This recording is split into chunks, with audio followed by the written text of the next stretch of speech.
Dans les années 60, Picasso aurait dit à une journaliste « Au fond, quand on parle d'art abstrait, on dit toujours que c'est de la musique. Quand on veut en dire du bien, on parle musique. Tout devient musique. Je crois que c'est pour ça que je n'aime pas la musique. » Picasso n'aimerait pas la musique. Un paradoxe quand on sait qu'elle a transcendé toute sa carrière de peintre. Pourquoi traiter de ce thème de la musique si l'artiste lui-même ne l'aimait pas, en tout cas n'était pas musicien, pas mélomane? On a quelques photos où on le voit en train de souffler dans une trompette, mais de toute évidence, la musique, il l'approchait absolument pas comme un amateur. Il lisait pas les notes. Pour comprendre, il faut remonter à l'enfance de Picasso. Il naît en 1881 dans une famille qui comporte quelques musiciens, à Malaga, en Andalousie, une ville chantante et musicale.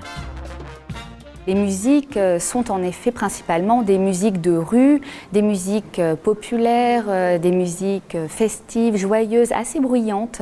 Il va garder de cette première approche innée, inhérente à la vie de tout Espagnol finalement, il va la garder tout au fond de lui toute sa vie. On se demande qu'est-ce qui le fascinait.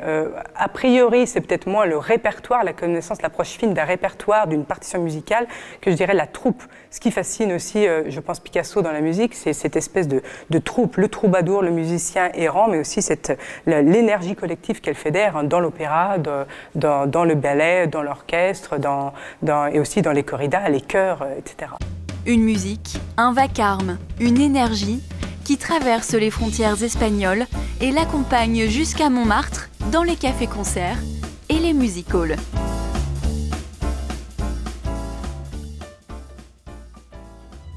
En 1916, la musique sort de la toile. Picasso est sollicité par Jean Cocteau pour collaborer à la création d'un ballet moderne. Parade est présentée pour la première fois au Théâtre du Châtelet à Paris en 1917. Cette création est très importante parce qu'elle immerge à nouveau et d'une façon différente Picasso dans l'univers musical, mais aussi l'univers chorégraphique. C'est un des premiers à avoir intégré en tant que décorateur la comédie des ballets russes.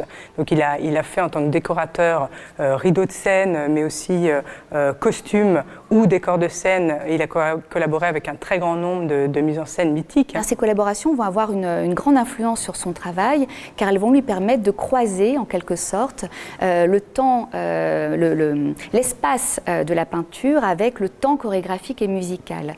Et cet étirement du travail, cette confrontation tout à coup, plutôt ce dialogue entre sa peinture et la monumentalité d'un décor de scène va être essentiel pour son œuvre.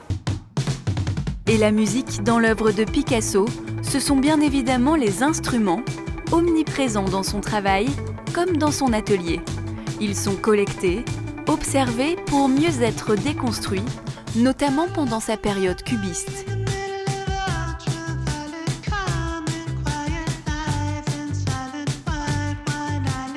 Il y a très certainement chez Picasso une fascination pour l'instrument de musique, pour ses formes, sa rotondité, les cordes, les rosaces, les ouïes du violon.